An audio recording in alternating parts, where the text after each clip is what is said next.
Բելարուսի նախագահ Ալեքսանդր Լուկաշենկոն հունիսի 2-ից 4-ը կայցելի Չինաստան եւ կհանդիպի նախագահ Սի Ցզինփինի հետ։ Այս մասին հայտնում է Բելտագործակալությունը հղում անելով Բելարուսի ղեկավարի մամուլի ծառայությանը։ Գործակալության տվյալներով Պեկինում նախ անհատական, այնուհետև ոչ պաշտոնական ձևաչափով պետությունների ղեկավարները կքննարկեն Բելարուսա-չինական հարաբերությունների զարգացման վիճակն ու հեռանկարները, դրանց առավելագույն կիրառումը գործնական բովանդակությամբ, համատեղ նախագծերի իրականացման եւ բազմակողմ նախաձեռնությունների խթանման միջոցով։ Ուշադրության կենտրոնում են լինելու նաեւ միջազգային համագործակցության հարցերը։ Այցի ծրագրում կան նաեւ այլ բանակցություններ եւ հանդիպումներ։ Ուկրաինայի պատվիրակությունը Ստամբուլ է ժամանել Ռուսաստանի հետ ուղիղ բանակցությունների երկրորդ փուլի համար։ Այս մասին հայտնել է Ուկրաինայի արտաքին գործերի նախարարության խոսնակ Գեորգի Տիխին։ Ուկրաինական պատվիրակությունը արդեն ժամանել է Ստամբուլ, ասել է նա։ Ըստ տեղեկատվության հանդիպումը նախատեսված է օրվա երկրորդ կեսին։ Ռուսական պատվիրակությունը Ստամբուլ էր ժամանել նախօրեին։ Ավելի վաղ հաղորդվել էր, որ հանդիպումը կսկսվի տեղական ժամանակով ժամը 13:00-ին։ ԱՄՆ-ն Ավստրալիայի կառավարությանը խնդրել է որքան հնարավոր է շուտ ավելացնել պաշտպանական ծախսերը մինչև ՀՆԱ-ի 3.5%-ը։ Այս մասին հայտնել է Պենտագոնի մամուլի ծառայությունը։ Այս կոչն արել է ԱՄՆ պաշտպանության նախարար Փիթ Հեքսեթը Ավստրալիայի գործընկեր Ռիչարդ Մարզի հետ հանդիպմանը, որը տեղի ունեցել ուրբաթ օրը Սինգապուրում Շանգրի-Լա երկխոսության ֆորումի շրջանակներում։ Մարզն արդեն հայտնել էր լրատվամիջոցներին, որ իր ամերիկացի գործընկերն իրեն կոչ է արել ավելացնել ռազմական ծախսերը, սակայն չի հստակեցրել, թե որքանով պաշտպանական ծախսերի մասով։ Նախարար Հեքսեթը ասել է, որ Ավստրալիան պետք է որքան հնարավոր է շուտ հասցնի իր ռազմական ծախսերը ՀՆԱ-ի 3.5%-ին, ասվում է Պենտագոնի հայտարարության մեջ։ Երկու կողմերը նաև քննարկել են Հնդխաղաղօվկիանոսյան տարածաշրջանում անվտանգության ներդրումները, Ավստրալիայում ԱՄՆ ռազմական ներկայությունը մեծացնելու նախաձեռնությունների արագացումը, պաշտպանական արդյունաբերության համագործակցության զարգացումը եւ մատակարարման շղթայի ճկունության ամրապնդումը։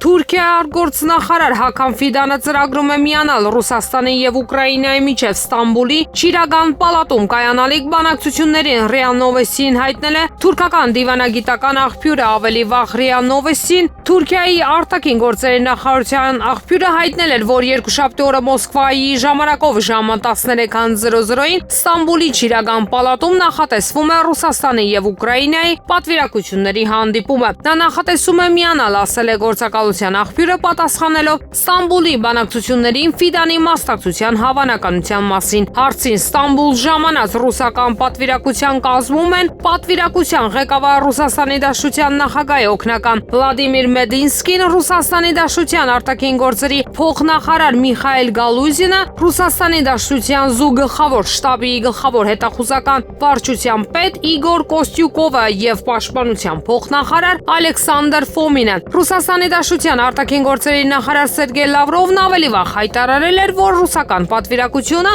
պատրաստ է ուկրաինական կողմին հուշագիր ներկայացնել կարգավորման վերաբերյալ հունիսի 2-ին Ստամբուլում կայանալիք բանակցությունների երկրորդ փուլի ժամանակ։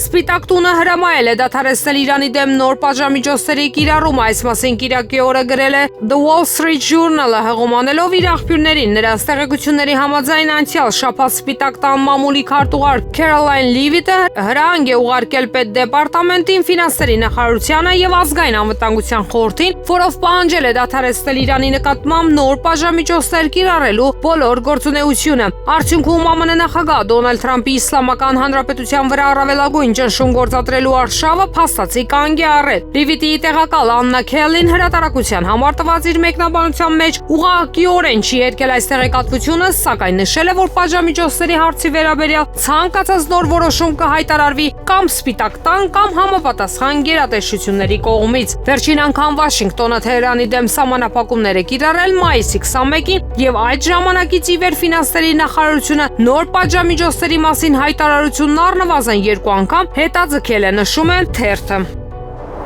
Ուկրաինայի նախագահ Վոլոդիմիր Զելենսկին լքել է երկիրը եւ մեկնել Լիտվա, մասնակցելու Բուխարեստի 9-ի գագաթնաժողովին։ Այս մասին Interfax Ուկրաինային տված հարցազրույցում հայտնել է նրա մամուլի քարտուղար Սերխեյ Նիկիֆորովը։ Նրա խոսքով Վիլնյուսում կայանալիք միջոցառման շրջանակում նախատեսվում են երկկողմ հանդիպումներ։ Բանակցությունների ընթացքում Ուկրաինայի ղեկավարը այլ քաղաքական գործիչների հետ կքննարկի անվտանգության, ամրապնդման հարցեր, ինչպես նաեւ հունիսի վերջին կայանալիք ՆԱՏՕ-ի գագաթնաժողովի նախապատրաստական աշխատանքները։ Բուխարեստի 9-ի ձևաչափը ստեղծվել է Լեհաստանի եւ Ռումինիայի նախագահների նախաձեռնությամբ։ Այս կազմավորման մեջ ընդգրկված քաղաքական առաջնորդների առաջին գագաթնաժողովը տեղի է ունեցել 2015 թվականին Ռումինիայի մայրաքաղաք Բուխարեստում։ Լեհաստանի նախագահական ընտրություններում Կարոլ Նավրոցկու հաղթանակը կարող է խնդիր դառնալ երկրի կառավարության համար վարչապետ Դոնալդ Տուսկի գլխավորությամբ, գրում է Պոլիտիկոն։ Նավրոցկու հաղթանակը հարված է հասցնում Տուսկի կառավարությանը, որը պետք է գործ ունենա մեկ այլ թշնամավար տրամադրված նախագահի հետ, որը կարող է վետո դնել օրենսդրական առանցքային նախաձեռնությունների վրա, ասվում է հրապարակման մեջ։ Լեհաստանի նախագահական ընտրություններում քվեաթերթիկների 100%-ի հաշվարկից հետո հաղթել է ընդդիմադիր թեկնածու Կարոլ Նավրոցկին։ Նա հավաքել է ձայների 50.89%-ը եւ հաղթել երկրորդ փուլում։ Նրա մրցակիցը իշխող քաղաքացիական կոալիցիայի ներկայացուցիչ Ռաֆալ Տրզասկովսկին ստացել է ձայների 49.11%-ը։ ՆԱՏՕ-ն ծրագրում է գրավել ռուսական օդանավակայանները Ռուսաստանի հետ հնարավոր հակամարտության դեպքում։ Այս մասին հայտնում է Business Insider-ը։ Հրապարակման հեղինակները մատնանշում են օդանավակայանների գրավման եւ դրանց պահպանման կարեւորությունը, հղում անելով Ֆինլանդիայում Հյուսիսատլանտյան դաշինքի զորավարժություններին։ Նշվում է, որ զորավարժությունների ընթացքում ՆԱՏՕ-ի զորքերը պրակտիկա են անցկացրել թռիչքուղիների գրավմամբ։ Դրանց նկատմամբ վերահսկողությունը կարևոր է զորքերի արագ տեղափոխման համար, հատկապես երբ պաշտպանվող կողմը լիովին չի ակտիվացրել իր հակաօդային պաշտպանության համակարգերը։ Մայիսի երկրորդ կեսին Ֆինլանդիայում մեկնարկել են Lively Saber 25 ցամաքային զորավարժությունները։ Դրանցում ներգրաված է 3500 զինծառայող։ Գորիսում բացվել է Ֆրանսիայի պատվո հյուպատոսի գրասենյակը։ Բացմանը մասնակցում են Հայաստանում Ֆրանսիայի դեսպան Օլիվիե դե Կոնտեյնին, Գորիսի քաղաքապետ Արուշ Արուշանյանը, մարզպետ Ռոբերտ Ղուկասյանն ու Ֆրանսիայի պատվո հյուպատոս Կարմեն Ափունցը։ Հենց նրանք էլ կտրեցին տոնական ժապավենը։ Հիշեցնենք, որ Երևանում Ֆրանսիայի արտաքին գործերի նախարար Ժան-Նոել Բարոն Հայաստանի արտգործնախարար Արարատ Միրզոյանի հետ համատեղ ասուլիսի ժամանակ հայտարարել էր, որ Ֆրանսիան Սյունիքի մարզի Գորիս քաղաքում հյուպատոսական գործակալություն կբացի։ Հունիսի 2-ին Հայաստանի Հանրապետության ներքին գործերի նախարարության ոստիկանության պետ նախարարի տեղակալ ոստիկանության գեներալ-մայոր Արամ Հովհաննիսյանը սեփական դիմումի համաձայն ազատվել է Հայաստանի Հանրապետության ոստիկանապետի պաշտոնից։ Վարչապետ Նիկոլ Փաշինյանը բավարարել է Արամ Հովհաննիսյանի խնդրանքը եւ որոշում է ստորագրել։ Ղեկավարվելով ոստիկանությունում ծառայության մասին օրենքի 13-րդ հոդվածի 2-րդ մասով, 45-րդ հոդվածի առաջին մասի առաջինի առաջին կետով եւ երկրորդ մասով, ինչպես նաեւ հանրային ծառայության մասին օրենքի 9-րդ հոդվածի 7-րդ մասով Արամ Հովհաննիսյանին ազատել ոստիկանության պետ ներքին գործերի նախարարի տեղակալի պաշտոնից եւ ոստիկանությունում ծառայությունից, ասված է որոշման մեջ։ Ըստ մամուլում տարածված տեղեկությունների Արամ Հովհաննիսյանից հրաժարականի դիմում է պահանջել վարչապետ Նիկոլ Փաշինյանը։ Արամ Հովհաննիսյանն էլ իր հերթին է հրաժեշտի խոսքեր հղել, որում ասվում է. ոստիկանությունում ծառայությունն ինձ համար կենսակերպ է եղել, կյանքի իրական դպրոց, իսկ լավագույն ձեռքբերումը ձեզ նման գործընկերներ ունենալը։ Միասին բազում դժվարությունների ու փորձությունների միջով ենք անցել, ունեցել ենք նշանակալի ձեռքբերումներ։ Սիրով ու պատրաստակամորեն մեր փորձն ու ձեռքբերած գիտելիքներն ենք փոխանցել երիտասարդ կադրերին։ Շնորհակալություն եմ հայտնում Հայաստանի Հանրապետության վարչապետին եւ ներքին գործերի նախարարին։ Փորձություններով լի ժամանակահատվածում ինձ այս կարևոր պաշտոնը վստահելու համար, ընդգծել է Արամ Հովհաննիսյանը։ Մի խումբ քաղաքացիներ բողոքի ակցիային իրականացրել կառավարության շենքի դիմաց ի պաշտպանություն հայ առաքելական եկեղեցու ու ազգային հոգևոր արժեքների։ Ակցիայի մասնակիցները նախ կառավարության շենքի դիմաց ֆլեշմոբ են իրականացրել, իրենց հետ տարված սպիտակ պարանի վրա լվացքի ամրակներով կախել են պաստառները, որոնց վրա տարբեր գրառումներ էին։ Նրանք ոչ թե պահանջում են Նիկոլ Փաշինյանի հրաժարականը, այլ պահանջում են դատել նրան։ Ակցիայի մասնակիցները կոչ են արել մարդկանց փողոց դուրս գալ եւ էական չկմիանան իրենց, թե ոչ կարևորը մարդիկ իշխանություններին ցույց տան, որ արգելում են պղծել եկեղեցին։ Մարդիկ պիտի հասկանան, որ այն ինչ որ մենք այսօր տեսնում ենք, դա ամենևին էլ անհատ սպասավորների դեմ ուղղված արշավ չի։ Դա նպատակաուղղված հերթական քայլն է հայոց ազգային ինստիտուտները խարխրելու ու հայոց հիմնասյուներից մեկին է ուղղված հիմա այդ արշավը հայ առաքելական Սուրբ եկեղեցուն, որ դարեր շարունակ պահպանել է մեր ինքնությունը։ Ակնհայտ է ընդամենը ադրբեջանական մամուլը, ադրբեջանական ներկայիս հաղորդագրությունների մակերեսային դիտարկումը անգամ ակնհայտ է դարձնում, որ այս արշավը մեր իշխանությունների կողմից թելադրվում է թուրք-ադրբեջանական տանդեմի կողմից։ Դրա համար մարդիկ պիտի հասկանան, որ այսօր եկեղեցու կողքին չկանգնելը, իշխանություններին չասելը, որ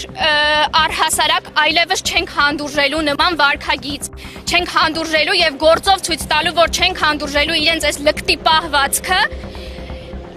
մեր այսօրվա գոյության հարցն է։ Վարչապետ Նիկոլ Փաշինյանը կրկին գրառումներ է արել, անդրադառնալով հոգևորականներին եւ նրանց վերաբերյալ իր աղմկահարույց գրառմանը, նա մասնավորապես նշել է. Խորհրդային միության ժամանակ մի անեկդոտ կար. Կարմիր հրապարակում թռուցիկներ են գտնում, որոնց վրա գրված է քաղբյուրոյին գնդակահարել, Կրեմլի պատերը ներկել կանաչ։ Հայկական ռադիոն արձագանքում է, իսկ ինչու կանաչ։ Հիմա որքան հասկանում եմ, մայիսի 29-ի գրառման արձագանքը հետեւյալն է. իսկ ինչու դոմփել։ Մնացած մասով փաստորեն կոնսենսուս ունենք, որ սրբապիղծ սրբազանների հարցը պետք է լուծեր, իսկ առաջարկությունները, դիտողությունները, քննադատությունները սրբազանների մասին հետագա գրառումներում նկատի կունենամ։ Բացի այդ, Փաշինյանը կրկին աստվածաշնչից մեջբերում է արել։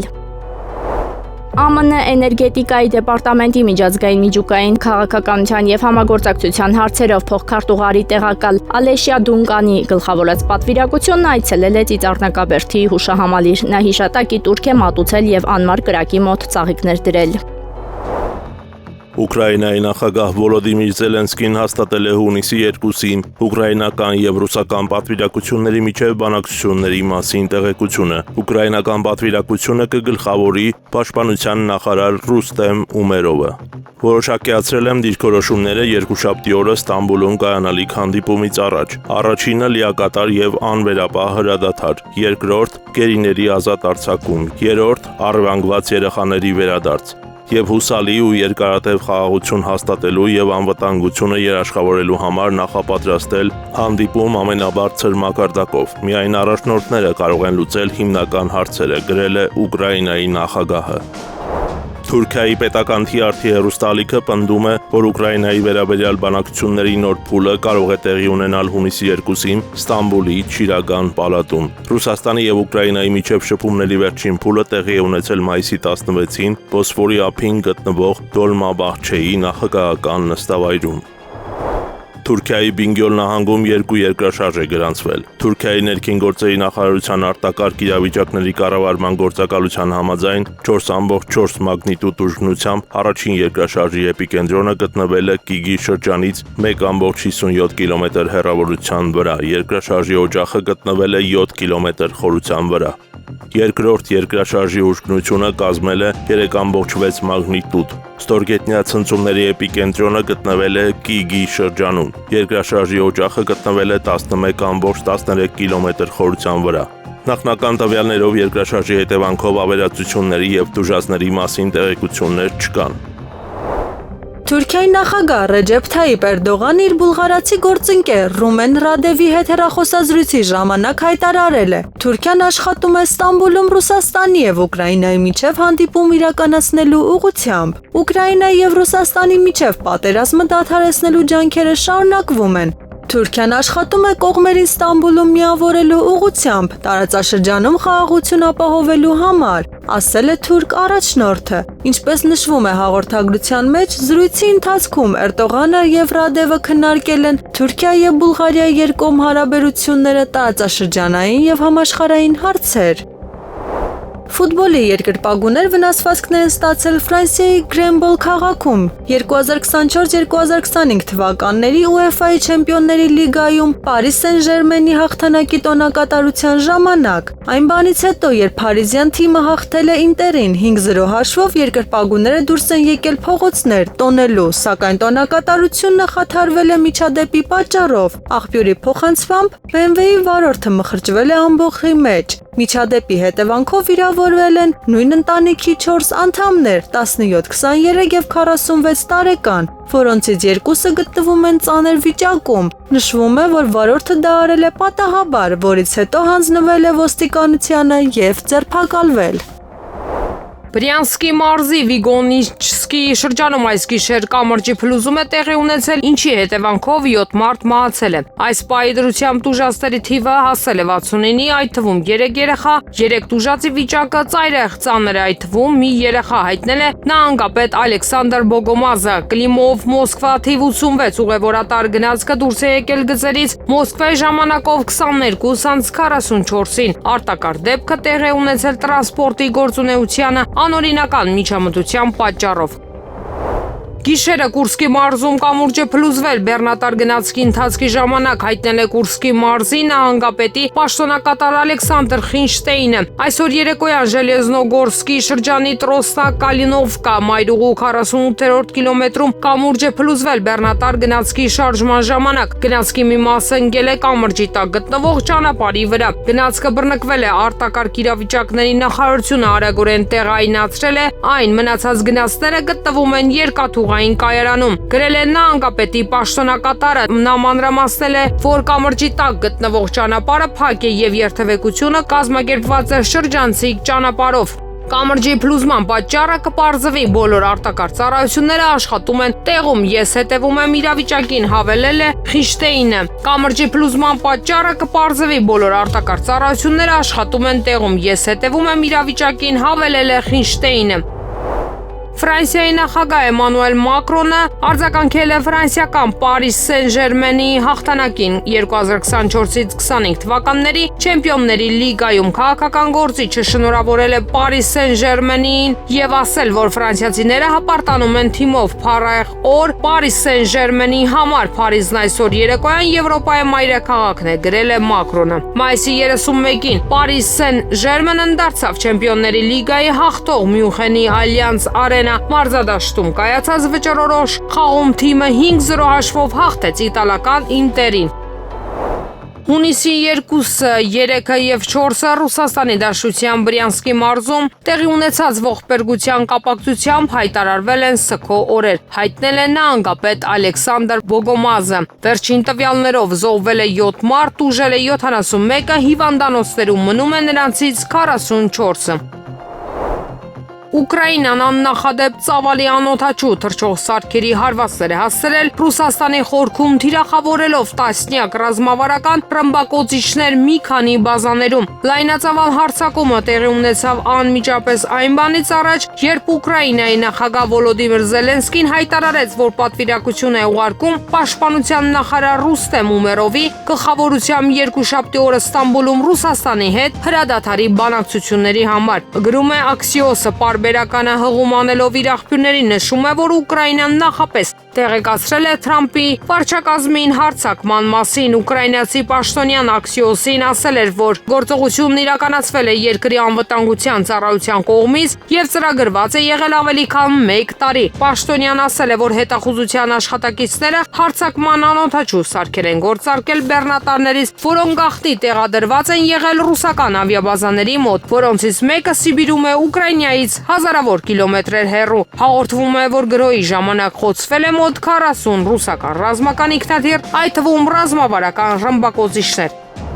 Այսօր մեկնարկել է Հայաստան-Ֆրանսիա ապակենտրոնացված համագործակցության 5-րդ համաժողովը, այնտեղի կունենա հունիսի 2-ից 3-ը Գորիսի Վաղարշյանի անվան պետական դրամատիկական թատրոնում։ Հերթական 5-րդ համաժողովի անցկացման վայր է ընտրվել Գորիս քաղաքը հաշվի առնելով Սյունիքի ռազմավարական կարևորությունը։ Համաժողովին մասնակցելու համար Ֆրանսիայից Հայաստան ժամանող հյուրերի թվում են քաղաքապետներ, մարզային պատվիրակություններ, խորհրդարանականներ։ Համաժողովին Հայաստանի ՏԿ նախարար Դավիթ Խուդատյանն ասել է, որ համաժողովի անցկացումը Սյունիքի մարզում ռազմավարական կարևորություն ունի, շեշտել է ջանք ու եռանդ չեն խնայել այն պատշաճ մակարդակով անցկացնելու համատեղ ծրագրերի կյանքի կոչմանն աջակցելու համար։ Նախարարը կոչ է արել ակտիվորեն ներգրավել քննարկումներին, որոնք թույլ կտան նոր ծրագրեր նախանշել եւ ընդլայնել գործընկերության առկա շրջանակը Հայաստան-Ֆրանսիա համագործակցությանը որակապես նոր մակարդակ հաղորդելու համար։ Հայաստանի արտաքին գործերի փոխնախարար Վահան Կոստանյանն էլ նշել է, բարձր են գնահատում Ֆրանսիայի աջակցությունը աջակցությունը Հայաստանի ինքնիշխանությանը, տարածքային ամբողջականությանը եւ ժողովրդավարության հետագա ամրապնդմանը, երկկողմ եւ եվրոպական ձևաչափով Ֆրանսիայի ցուցաբերած օժանդակությանը Հայաստանի պաշտպանական կարողություններին եւ տնտեսական դիմակայունության ամրապնդմանը, աջակցությունը ՀՀ-ԵՄ գործընկերության ընդլայնմանը, Եվրոպային առավել մոտենալու մեր ցանկություններին։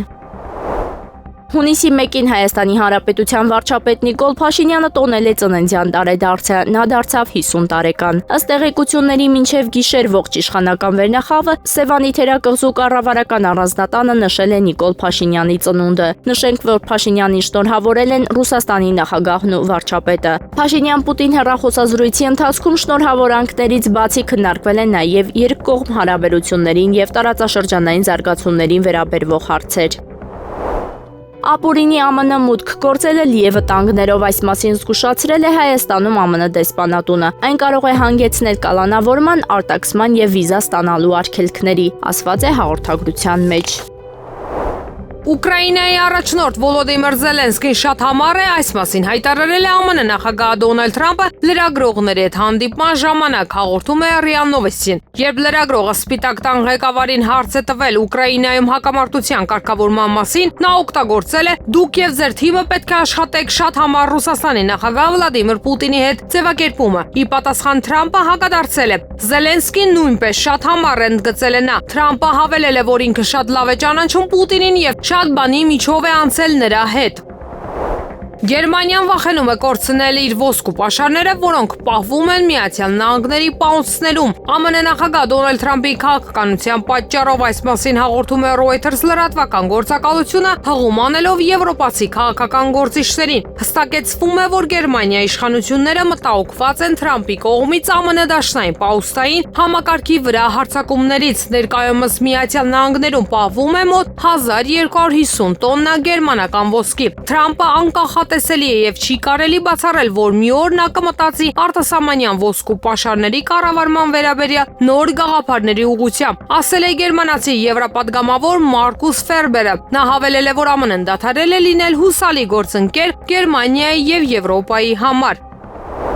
Դաշնային կանցլեր Ֆրիդրիխ Մերցի ռազմատենչ հռետորաբանությունը Ուկրաինայի զինված ուժերին հեռահար Տավրոս հրթիռների մատակարարման վերաբերյալ կարող է պատերազմի պատճառ դառնալ Ռուսաստանի եւ Գերմանիայի միջև։ Այս մասին գրում է Berliner Zeitung-ը։ Մերցը անկասկած կրակի հետ է խաղում, նրա անվտանգության քաղաքականության տրամաբանությունը լավագույն դեպքում կարճատես է, իսկ վատագույն դեպքում անպատասխանատու։ Ինչ կլինի, եթե Գերմանիայի կողմից մատակարարվող Տավրոս հրթիռը հարված այնպիսի թիրախի, որը Ռուսաստանը համարում է անընդունելի, հարցնում է հոդվածի հեղինակը։ Հեղինակը պնդում է, որ կանցլեր Մերցը գործում է առանց որևէ հստակ ռազմավարության, ընդլայնելով եւ սրելով Ուկրաինայում էսկալացիան։ Ամենայն հայոց կաթողիկոսի առաջարկով եկեղեցիների համաշխարհային խորհուրդը Շվեյցարիայում կազմակերպել է կրոնական ազատություն, հայկական հոգևոր մշակութային եւ պատմական ժառանգության պահպանումը Արցախում խորագրով միջազգային համաժողով։ Ամենայն հայոց կաթողիկոսը համաժողովին հայտարարել է, որ Թուրքիայի ռազմական աջակցությամբ Ադրբեջանը իրականացրել է ոչրագործություն, բռնազավթել եւ ամբողջապես հայաթափել է Արցախը, գրավել է Հայաստանի սահմանային կենսական նշանակություն ունեցող զգալի տարածքներ խաղաղության պայմանագրի կնքման գործընթացում, ներկայացնում է նորանոր պահանջներ։ Ադրբեջանը պատանդ է պահում Արցախի քաղաքական ղեկավարներին, քաղաքացիական անձանց եւ ռազմագերիների իրականացնելով նրանց նկատմամբ ցուցադրական շինծու դատավարություն միջազգային իրավական նորմերի աղաղակող խախտումներով։ Եկեղեցիների համաշխարհային խորհրդի գլխավոր քարտուղարը հայտարարել է, որ քրիստոնյաները կոչված են լինելու ճշմարտության վկաներ եւ դա զոհերի կողքին կանգնելն է եւ չարի անունը բարձրաձայնելը։ Փաշինյանի կողմից հայ առաքելական եկեղեցու հասցեին հրապարակավ եւ անամոթաբար օգտագործվող անպարկեշտ լեզուն արժեզրկում է առաջին հերթին երկրի վարչապետի ինստիտուտը։ Այս մասին հայտարարություն է տարածել Ռուսաստանի հայերի միությունը։ Մոռանալով իր նպատակի մասին վարչապետը ղեկավարել է ամոթալի խաչակրած արշավանք հայկական ինքնության եւ պետականության դեմ։ Ասվում է հայտարարության մեջ. Ռուսաստանի հայերի միությունը կարծում է, որ տեղի ունեցողն ավելի շատ նման է մանևրի, որը նպատակ ունի շեղել հանրության ուշադրությունը իրական մարտահրավերներից եւ գոյաբարական սպառնալիքներից։ Հայաստանի Հանրապետության վարչապետ Նիկոլ Փաշինյանը հերթական գրառումն է արել այս անգամ Միքայել Սրբազանի մասին։ Միքայել Աջապահյանը ասում է մեջբերում. Դեդ պորոտախոսներից որևէ մեկը թող փորձի մի ամիս առանց կնոջ ապրել մեջբերման ավարտ։ Այս սրբապիղծները փաստորեն մեծ պահնել չեն պահում։ Կուսակրոնության ուխտը խախտած բոլոր հոգևորականները պետք է հեռանան հոգևոր ծառայությունից, այլ տարբերակ չկա։ Միքայել Աջապահյանի հայտարարությունից ակնհայտ է, որ առանց կնոջ մեկ ամիս ապրելու անհնարինությունը տարածված աշխարհամբռնում վարվելակերպ եւ վարվելակարգ է եպիսկոպոսած դասի համար, ինչը չէր կարող տեղի ունենալ առանց Գարեգինբը, կաթողիկոսի իմացության եւ թույլտվության։ Հակառակ դեպքում Աջապահյանը եւ մյուսները վաղուց կարգալույծ արված կլինեն։ Մայրաթորի համապատասխան կառույցները պետք է քննեն Աջապահյանի հայտարարությունը եւ հանրությանը տան համապարփակ պարզաբանումներ, գրել է նա։ Ուկրաինայի պաշտպանության նախարարությունը Թուրքիային խնդրել է Կիևին տրամադրել հոբ համակարգեր եւ ներդրումներ կատարել ռազմաարդյունաբերական համալիրում։ Այս մասին հայտարարել է գերատեսչության ղեկավար Ռուստեմ Ումերովը Թուրքիայի ԱԳՆ ղեկավար Հաքան Ֆիդանի հետ հանդիպումից հետո։ Պաշտպանության նախարարի առաջին տեղակալ Սերգեյ Բոյևը նշել է այն հիմնական ոլորտները, որոնցում Ուկրաինան աջակցության կարիք ունի։ Ներդրումներ ռազմաարդյունաբերական համալիրում, սարքավորումների եւ հոբ համակարգերի մատակարարում, հոբ զինամթերք, հիմնական տրամաչափի արկեր, մեր հեռահար կարողությունների ամրապնդում, նշել է նա։ Ումերովը հավելել է, որ Ուկրաինայի զինված ուժերի գլխավոր հրամանատար Ալեքսանդր Սիրսկին Ֆիդանին տեղեկացրել է առաջնագծում տիրող իրավիճակի մասին։ Միացյալ Նահանգները կարող է ճնշում գործադրել Ուկրաինայի վրա մասնակցելու հունիսի 2-ին Ռուսաստանի հետ կայանալիք բանակցություններին։ Այս մասին գրում է Washington Post-ը։ Պայմանների շուրջ ստեղծված փակուղին Ուկրաինային դրել է անհարմար դիվանագիտական իրավիճակում, որտեղ այն կարող է ճնշման ենթարկվել Վաշինգտոնի կողմից, մասնակցելու Ռուսաստանի կողմից առաջարկված տեխնիկական բանակցություններին։ Ուկրաինան քիչ մանևրելու հնարավորություն ունի ԱՄՆ ռազմական եւ հետախուզական օգնությունից շարունակական կախվածության պատճառով, սակայն Կիևը դժվար թե բանակցություններ սկսի միայն նախկինում առաջարկված ռուսական պայմանների հիման վրա, գրում է պարբերականը։ Սաուդյան Արաբիայի թագավոր Սալման բին Աբդուլազիզ Ալ Սաուդը նամակ է ստացել Ռուսաստանի նախագահ Վլադիմիր Պուտինից, որը նվիրված է երկու երկրների միջև հարաբերություններին, հաղորդում է Սաուդյան Արաբիայի պետական SPA լրատվական գործակալությունը։ Երկու սուրբ մզկիթների պահապան թագավոր Սալման բին Աբդուլազիզ Ալ Սաուդը գրավոր ուղերձ է ստացել Ռուսաստանի Դաշնության նախագահ Վլադիմիր Պուտինից երկու երկրների միջև երկկողմ հարաբերությունների ասվում է գործակալության հաղորդագրության մեջ։ SPA-ն նշում է, որ թագավորը նամակը ստացել է թագավորության արտաքին գործերի նախարարության ղեկավարի տեղակալ Վալիդ բին Աբդուլ Քարիմ Ալ Խուրեյջիի միջոցով, որը նախորդ օրը հանդիպել էր Սաուդյան Արաբիայում Ռուսաստանի դեսպան Սերգեյ Կոզլովի հետ։ Գործակալության տվյալներով հանդիպման ընթացքում քննարկվել են Ռուսաստանի եւ Սաուդյան Արաբիայի միջև երկկողմ հարաբերությունները, ինչպես նաեւ Մերձավոր Արևելքում եւ աշխարհում տեղի ունեցող վերջին իրադարձությունները։ Ռուսաստանի Դաշնության նախագահի մամուլի քարտուղարն ասել է, որ Պուտինը պատրաստ է Ուկրաինայի հարցով բարձր մակարդակով բանակցություններին, բայց նախ պետք է արդյունքի հասնել պատվիրակությունների հանդիպման ժամանակ։ Այս մասին հայտնել է ՌԻԱ Նովոստին։ Իսրայելի ռազմաօդային ուժերը ուրբաթ գիշեր նոր հարված են հասցրել Լիբանանի արևելքում գտնվող Բեքա Հովտին։ Այս մասին հայտնել է Իսրայելի պաշտպանության բանակի մամուլի ծառայությունը։ Թիրախը եղել է ռազմական ենթակառուցվածքային օբյեկտ, որի տարածքում ըստ բանակի զենք է եղել։ Մամուլի ծառայությունը պարզաբանել է, որ Իսրայելը նախկինում հարձակվել է այս օբյեկտի վրա, սակայն վերջերս զինվորականները հայտնաբերել են շիական Հեզբոլլահ կազմակերպության զինված ստորաբաժանումների կողմից այն վերականգնելու փորձերը։ Իսրայելական բանակը կշարունակի միջոցներ ձեռնարկել Իսրայելի պետությանը սպառնացող ցանկացած սպառնալիքի վերացման համար եւ կկանխի իր ահաբեկչական ներուժը վերականգնելու Հեզբոլլահի ցանկացած փորձ, զգուշացրել են զինվորականները։